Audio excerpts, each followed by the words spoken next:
আসসালামু আলাইকুম, আমি তাহমিদ তালুকদার, ক্লাস 7-এ পড়ি। আজ আমি আপনাদের সামনে উপস্থিত করছি আমার তৈরি জেনারেটর।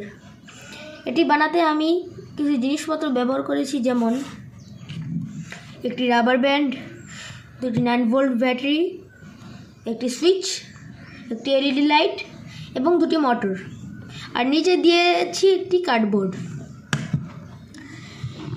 এটি যখন ঘোরাবো তখন ঘূর্ণনের ফলে বিদ্যুৎ তৈরি হবে। আপনারা সবাই দেখে নিন যে এই মোটরটির সাথে কোনো ব্যাটারি বা কোনো পাওয়ারের কানেকশন নেই। আপনাদের আমি ঘুরিয়ে দেখাচ্ছি। এই যে দেখুন আপনারা।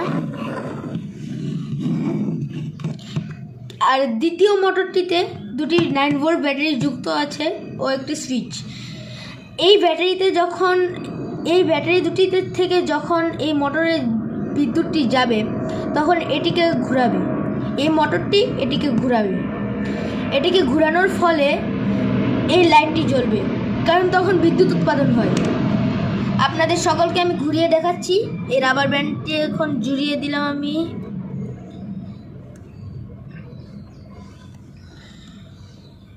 এই তো দেখুন আপনারা কিভাবে বিদ্যুৎ উৎপাদন হয়।